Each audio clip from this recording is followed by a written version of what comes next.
Welcome back to our YouTube channel. If you are new here, make sure to subscribe and hit the bell icon to stay updated with our latest content. Hi, I'm Sayoz, an IT specialist and a proud member of the web development team. Ever downloaded a cool new program only to realize it wants you to cough up some cash before you can use it? We've all been there staring at that paywall. You might even have been tempted to venture into the shady corners of the internet to find a workaround. But have you ever wondered how these activation mechanisms actually work and how hackers or crackers manage to bypass them? Programs are written in languages like C++, Java, and Python.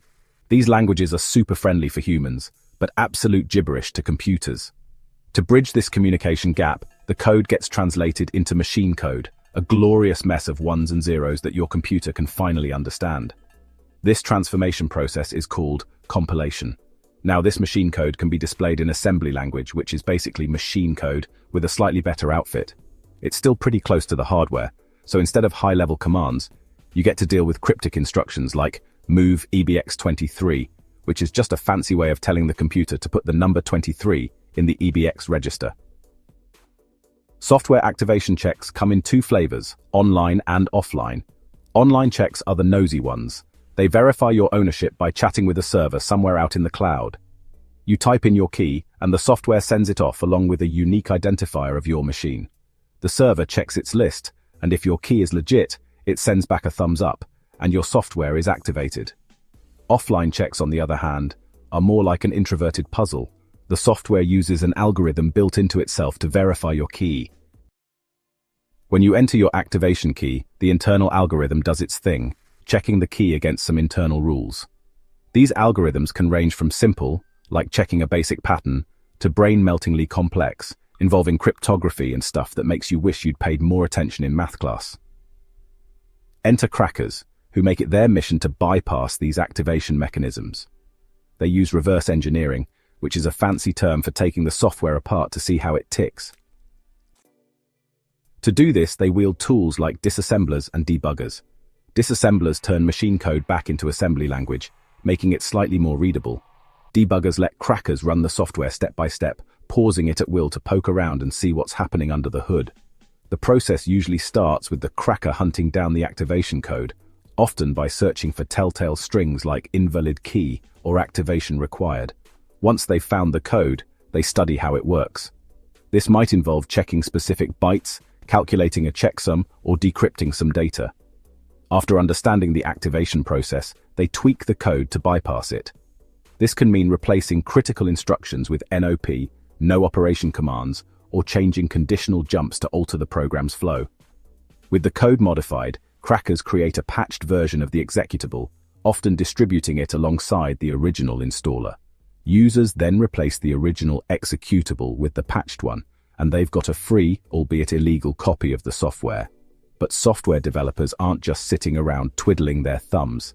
They've got tricks up their sleeves to make reverse engineering harder.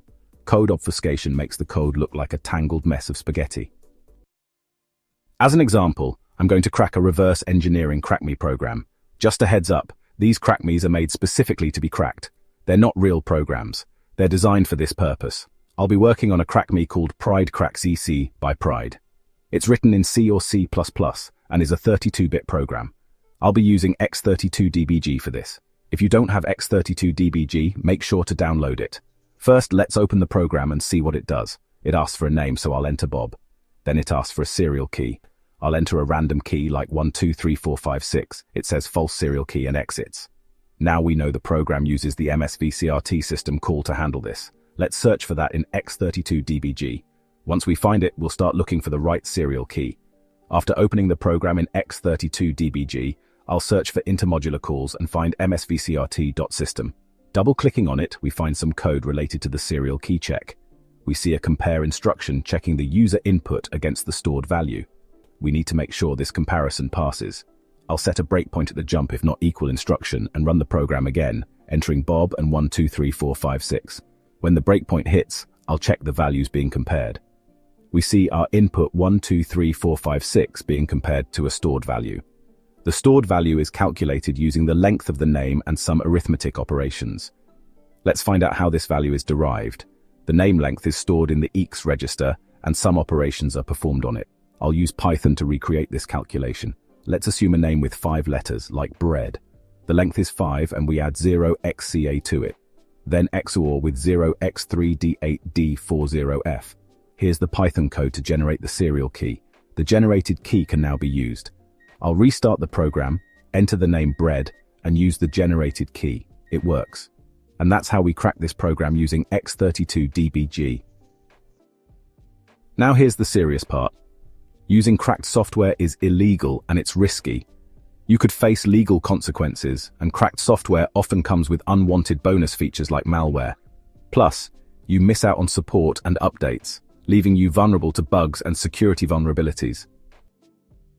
So while the technical wizardry behind bypassing software activation is undeniably fascinating, it's best to stay on the right side of the law.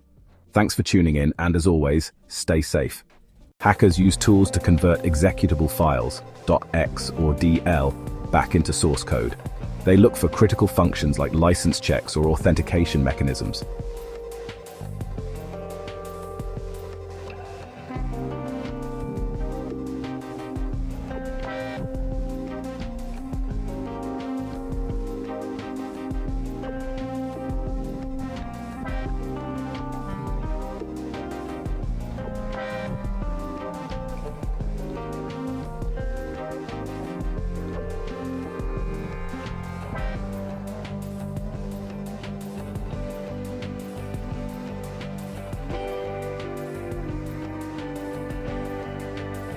Legal risks. Cracking and distributing cracked software is illegal. Security threats. Cracked software often contains malware or spyware. Economic impact. Software developers lose revenue, leading to less innovation. Key generators, keygans. Hackers create programs that generate valid license keys by mimicking the software's algorithm. Patch files. A patch modifies specific files in the software to remove or bypass licensing restrictions. Debuggers. Tools like OllyDBG help hackers manipulate the software while it's running to bypass security checks. Two of the most common tools in a hacker's arsenal are key generators, or keygens, and patches. These tools have become synonymous with software piracy and are often used to bypass the security measures put in place by software developers. These methods target the software's licensing mechanisms, which are designed to restrict access to paid features or functionalities. By exploiting these mechanisms, hackers can unlock premium features without paying for them, effectively stealing the software. Keygans are programs that generate valid license keys, tricking the software into thinking it has been legitimately purchased. These keys are often created by reverse engineering the software's activation process, allowing the hacker to understand how the keys are generated. They typically exploit flaws in the software's activation process, allowing users to bypass payment and gain unauthorized access. This not only deprives developers of their rightful earnings, but also undermines the trust and security of the software ecosystem. Patches, on the other hand, modify the software's code directly. Unlike keygens, which generate fake keys, patches alter the software itself to remove or disable the licensing checks. They target specific instructions or checks that control access to premium features, effectively removing or circumventing the licensing restrictions. This can involve changing a few lines of code or completely rewriting sections of the software. This allows users to enjoy the full functionality of the software without paying for it. However, this comes at a cost, as patches can introduce new vulnerabilities or bugs into the software. Both keygens and patches are often distributed through underground forums and websites dedicated to software piracy. These platforms are frequented by individuals looking to obtain software illegally, and they often come with their own set of risks. While they may seem like a harmless way to get expensive software for free, it's crucial to remember that using them is illegal and can expose you to further risks. These risks include malware infections, legal consequences, and the potential for personal data theft. Always consider the ethical and legal implications before using such tools. Reverse engineering is a more sophisticated technique that goes beyond simply bypassing licensing mechanisms. It involves deconstructing the software to understand its inner workings, much like a mechanic taking apart an engine to see how it runs. Hackers use specialized tools called debuggers and disassemblers to analyze the software's code and data structures. This allows them to identify vulnerabilities, hidden backdoors, or undocumented features that can be exploited for malicious purposes. Reverse engineering is a time-consuming and complex process, that requires a deep understanding of software development and computer architecture. However, the rewards for a successful reverse engineering attempt can be significant. Section 4. Exploiting the weak points, vulnerabilities. Software vulnerabilities are flaws or weaknesses in the code that can be exploited by attackers to gain unauthorized access or control over a system. These vulnerabilities can be found in various types of software, including operating systems, applications, and even firmware. They can be introduced during the development phase or can emerge after the software has been deployed. These vulnerabilities can arise from various factors, including coding errors, design flaws, or inadequate security testing. Sometimes developers might overlook certain edge cases or fail to anticipate how their code might be misused. In other instances, the pressure to release software quickly can lead to insufficient testing, leaving potential vulnerabilities unaddressed. One common type of vulnerability is a buffer overflow, where an attacker sends more data to a program than it is designed to handle. This can happen when the program does not properly check the size of the input data, allowing the attacker to overwrite adjacent memory locations. This can overwrite adjacent memory locations, potentially allowing the attacker to inject malicious code or gain control of the program's execution flow. Buffer overflows have been the root cause of many high-profile security breaches and continue to be a significant concern for developers and security professionals alike. Another common vulnerability is SQL injection, which targets applications that use databases. SQL injection occurs when an attacker is able to insert or inject malicious SQL code into a query. This can happen if the application does not properly sanitize user inputs, allowing the attacker to manipulate the database queries. By injecting malicious SQL code into user inputs, attackers can manipulate database queries, potentially gaining access to sensitive information or modifying data. This type of attack can have severe consequences, including data breaches, data loss, and unauthorized access to systems. Hackers are constantly searching for new vulnerabilities, often using automated tools to scan vast numbers of systems for known weaknesses. These tools can quickly identify potential vulnerabilities, allowing hackers to focus their efforts on exploiting them. In addition to automated tools, hackers also share information about vulnerabilities and exploits on underground forums and dark web marketplaces. Once a vulnerability is discovered, it is only a matter of time before someone develops an exploit to take advantage of it. This is why it is crucial for organizations to stay vigilant, regularly update their software, and conduct thorough security testing to identify and address vulnerabilities before they can be exploited by attackers. Section 5. The keys to the kingdom: password cracking. Passwords are the gatekeepers of our digital lives. They protect our emails, our bank accounts, our social media profiles, and countless other online services.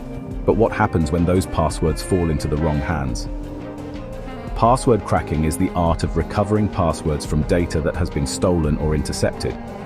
Hackers employ a variety of techniques to achieve this, ranging from brute force attacks, which systematically try every possible combination of characters, to dictionary attacks, which use lists of commonly used passwords. One effective method is to exploit weak or reused passwords.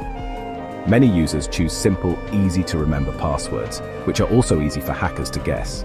Others reuse the same password across multiple accounts, so compromising one account can give attackers access to many others. Therefore, choosing strong, unique passwords for each of your online accounts is crucial for protecting your digital identity and sensitive information. So while the technical wizardry behind bypassing software activation is undeniably fascinating, it's best to stay on the right side of the law. Thanks for tuning in, and as always, stay safe.